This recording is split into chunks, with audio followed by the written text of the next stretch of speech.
एक परिवार में बहुत सारा समस्या हो सकता है। कोई परिवार में मान लेते हैं 3 भाई है और एक जो है वो बहन है, यानी ये सभी जो है वो भाई हैं, अब ये बहन है। अब किसी परिवार में क्या होगा कि हो सकता है कि 2 ही भाई हो, ठीक है, 2 भाई हो, अब 1 बहन हो या 2 बहन हो, ऐसा भी हो सकता है। अब उनके जमीन का सर्वे कैसे होगा, यानी उनको क्या क्या देना पड़ेगा, क्या उनके बहन के नाम से जमीन का सर्वे हो जाएगा। अब देखें, सबसे पहले अब किसी का परिवार ऐसा भी हो सकता है जहां पर जो है जो उनके चाचा हैं, या आप कह सकते हैं जो उनके चाचा के लड़के हैं, तो उनसे विवाद है। वो तो एक तरह से अपनी सहमति जताने को तैयार ही नहीं है, वो तो किसी भी बात को लेकर विवाद को खड़ा कर देता है। तो उस सिचुएशन में आपको क्या करना चाहिए, जमीन सर्वे की संपूर्ण जानकारी आपको हम यहां पर देने जा रहे हैं, यानी आप पूरी जानकारी प्राप्त कर सकते हैं कि आखिर आपको क्या करना है, कैसे करना है, अब कौन कौन से दस्तावेज आपको लगाने पड़ेंगे, कौन कौन सा दस्तावेज तैयार कर लेना चाहिए। बहुत लोगों का मन में ये भी सवाल होगा कि मेरा तो नाम में त्रुटि है, किसी का पिता के नाम में त्रुटि है, अब उनके साथ क्या होने वाला है, उनके पास क्या विकल्प है। कि अगर मान लेते हैं आज उनके पास जो आधार यहाँ पर कार्ड है, ठीक है, तो आधार कार्ड में जो नाम यहाँ पर दर्ज है, ठीक है, और जमीन का जो रसीद में नाम है, दोनों में अंतर है। देखें, पहचान में दोनों में अंतर आएगा तो समस्या उत्पन्न होगा। तो आखिर उनके पास क्या विकल्प है, उनको क्या करना होगा जमीन का सर्वेक्षण कराने के लिए, जमीन का सर्वे कराने के लिए। अब यहाँ पर देखें, ये जो जमीन का सर्वे हो रहा है, अब सर्वे में जो आपके साथ समस्या हो रहा है ना, उस समस्या को लेकर, यानी अगर आप परेशान हैं, ये जो जैसे जमीन है वो दादा परदादा के नाम दर्ज है, ठीक है, दादा परदादा के नाम दर्ज है, तो यह हो सकता है कि पहले परदादा का नाम होगा, बाद में दादा का नाम आ गया होगा। तो दादा के यहाँ पर अब 3 बेटे हैं, ठीक है, यहाँ पर 3 बेटा है और एक जो है यहाँ पर बेटी है, एक बेटी है। तो अब यहाँ पर क्या होगा, सभी तो उत्तराधिकारी हैं। कानून के नजर में बेटा हो या बेटी हो, दोनों उत्तराधिकारी। वंशावली जो तैयार होगा उसमें बेटा उत्तराधिकारी होगा, बेटी का नाम आप छोड़ नहीं सकते हैं। इसलिए नहीं छोड़ सकते हैं कि परिवार की वो तो उत्तराधिकारी है, उनका भी कानूनी हक है, वो भी आपकी प्रॉपर्टी का बराबर का। आप क्या एक भाई को छोड़ सकते हैं? यहाँ पर 3 भाई है, मान लेते हैं, इनको आप छोड़ सकते हैं? नहीं छोड़ सकते हैं, गलत हो जाएगा वंशावली। उसी प्रकार आप अपनी बहन को भी नहीं छोड़ सकते हैं, अगर छोड़ेंगे तो गलत हो जाएगा। लेकिन अगर इसमें वंशावली में नाम दर्ज करेंगे तो जो आपकी बहन है, जो परिवार की बेटी है, उनके नाम पर जमीन का सर्वे भी होगा। यानी ये अब यहाँ पर अगर आप इन सभी का आपस में बंटवारा नहीं हुआ है तो क्या करना होगा, बंटवारा नहीं हुआ है तो अब क्या, अब बंटवारा में सब विवाद खड़ा कर रहा है एक दूसरे, यानी एक दूसरा जो है ना भाई, वो सभी को किसी न किसी प्रकार से जो है आप कह सकते हैं कि नहीं चाहता है कि बंटवारा हो, जो भी कारण रहा होगा। तो सर्वे का काम ऐसा तो नहीं उसके लिए बंद हो जाएगा, सर्वे तो होना ही है।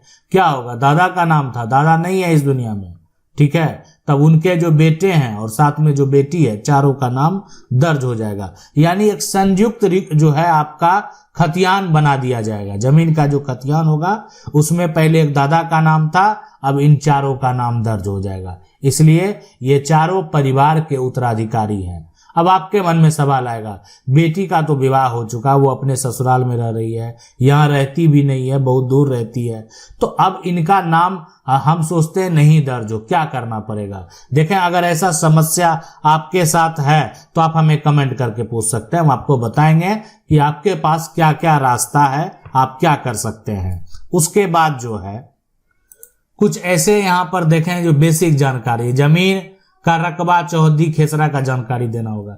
अब ये जो जमीन है ना, इसका एक मैप पे प्लॉट का नंबर है, वही हो गया आपका यहाँ पर जो है खेसरा, ठीक है, खेसरा। अब फिर बनेगा, अब नया नंबर मिलेगा। इस प्लॉट कितना एरिया है, यानी वो हो गया रकबा। रकबा उसमें दर्ज होगा। अब आपके बगल में इधर कौन है, इधर कौन है, आपके सामने क्या सड़क है, ये सभी जानकारी, यानी चौहद्दी आपका कहाँ पर क्या कितना पोजीशन है, चौहद्दी की जानकारी आपको देनी पड़ेगी। तो ये सब कहाँ देना पड़ेगा, ये सब देना पड़ेगा सर्वे का जो फॉर्म निकला है ना, उसमें देना होगा।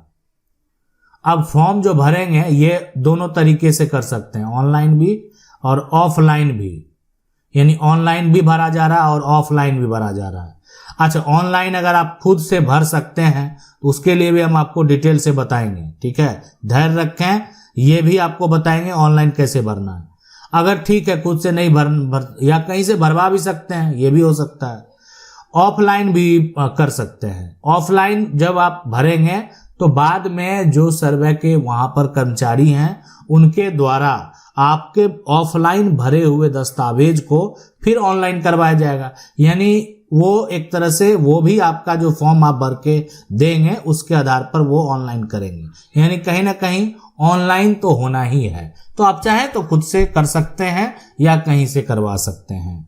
उसके अलावा यहाँ पर आपके जमीन का जमाबंदी रसीद फोटोकॉपी देना होगा।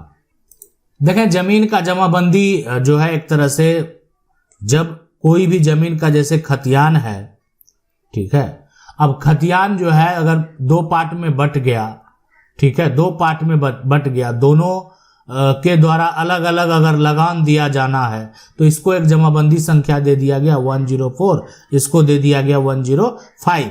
तो इसमें क्या 104 105, अब इसमें जमीन दर्ज कर दिया गया। तो इसका मतलब कि खतियान किसी और के नाम है, हो सकता है खतियान जो है वो पिता के नाम हो।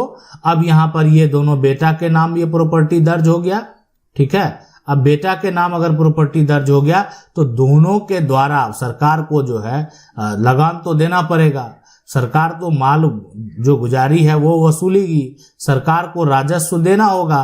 तो इसके लिए अलग अलग जमाबंदी हो गया, अलग अलग जमीन का रसीद कटेगा। तो रसीद जो कटता है उसी का जो आप सरकार को पैसा देते हैं, टैक्स देते हैं अपने जमीन का, तो अलग अलग रसीद दोनों का कट रहा है। तो इस ये जमाबंदी संख्या जो है आपका एक पहचान है। अगर आपके पास जमाबंदी संख्या है तो आप दे सकते हैं, अगर देंगे तो अलग अलग अगर आपका जमाबंदी है तो आपका अलग, इसका मतलब यही हुआ कि आपके जमीन का बंटवारा हो चुका है, आपका जमाबंदी अलग अलग है। जमाबंदी अलग अलग है तो आपका जो जमीन का सर्वे होगा वो अलग अलग हो जाएगा। तो जमाबंदी रसीद का भी फोटोकॉपी आपको तैयार रखना है। उसके अलावा जो है ना, जमीन का अगर कोई खतियान है उसका भी फोटोकॉपी देंगे।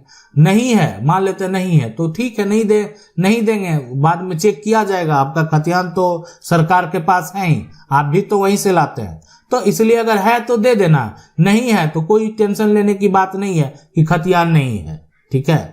अब यहाँ पर है कि बहुत लोगों के मन में आएगा कि नहीं खतियान तो मेरे पास नहीं है लेकिन जमीन का रजिस्ट्री, हम तो जमीन खरीदे थे, ठीक है, ऐसा उनके मन में सवाल आएगा। हम तो खरीद के यहाँ पर घर बनाए, बाउंड्री किए हुए हैं, तो देखें खरीद के किए हुए हैं तो रजिस्ट्री का दस्तावेज रखेंगे। और रजिस्ट्री अगर आपके पास है तो आपका रजिस्ट्री जो है, फिलहाल एक बात आप समझना स्पष्ट तरीके से, वहां पर आपका रजिस्ट्री जो है एक तरह से मान्य तभी होगा जब आपका रजिस्ट्री के साथ दाखिल खारिज भी होगा। रजिस्ट्री के साथ अगर दाखिल खारिज भी होगा तभी मान्य होगा। अब दाखिल खारिज आप नहीं कराए हैं तो फिर आपको समस्या उत्पन्न होगा। तो दाखिल खारिज कराना भी बेहद जरूरी है।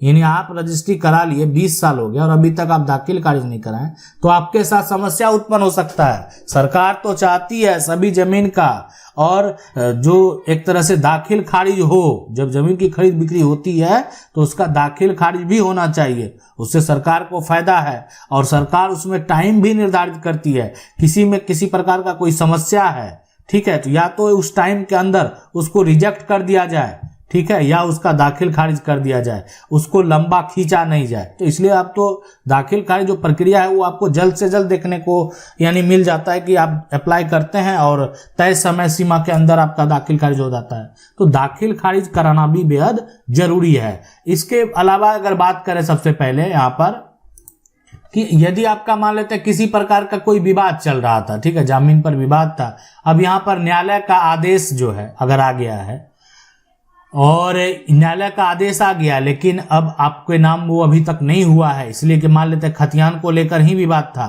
अब कोर्ट का आदेश आ गया कि नहीं आपका खतियान है, फिर भी आपका जो एक तरह से रिविजनल सर्वे वाला खतियान था, यानी जो आपका पुराना खतियान से नया खतियान बना था, वो दूसरे के नाम पर चला गया था। लेकिन अब आपके पास कोर्ट का आदेश है, ठीक है, कोर्ट का आदेश है, लेकिन फिर भी अभी अगर आप चेक करते हैं तो जो आपका नया खतियान पहले बना था वो दूसरे के नाम से ही दिखा रहा है। लेकिन अब ऐसा नहीं होने वाला है, ठीक है। अब जिसके नाम से नया खतियान वो दिखा रहा है, वो अगर चाहेगा दोबारा अपने नाम से सर्वे कराना, तो आपका ये न्यायालय का आदेश जो है उसको करने नहीं देगा। इसलिए नहीं देगा कि आप कोर्ट का आदेश दे रहे हैं। देखें, कोई भी इसमें जालसाजी करने वाला, ठीक है, धोखा करने वाला, वो तो अब यहाँ पर गलत कर रहा है, फ्रॉड कर रहा है, यानी वो तो क्राइम कर रहा है। अब कहेंगे कि कोई एक तरह से नकली आदेश बना कर दे दे, बहुत लोगों के मन में ये सवाल आएगा कि हम तो नकली वंशावली दे देंगे, नकली आदेश दे देंगे।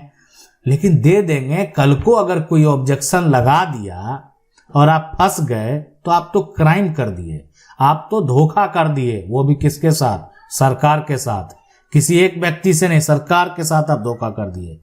यानी आप जो है सरकार के जो अधिकारी आपसे जानकारी प्राप्त कर रहे थे, आप उनको झूठी जानकारी दिए, तो आपको समस्या उत्पन्न होगा। अब आपके साथ क्या क्या समस्या है आप हमें कमेंट करके पूछ सकते हैं। कमेंट करके पूछने के बाद उस कमेंट से संबंधित जो है जल्द से जल्द वीडियो बनाने का प्रयास करेंगे। आशा करते हैं वीडियो अच्छा लगा होगा। वीडियो को लाइक जरूर कर दें। चैनल को पहली बार देख रहे हैं, सब्सक्राइब करके जो बेल आइकन है उसको जरूर दबा दें। मिलते हैं अगले वीडियो में, तब तक के लिए जय हिंद।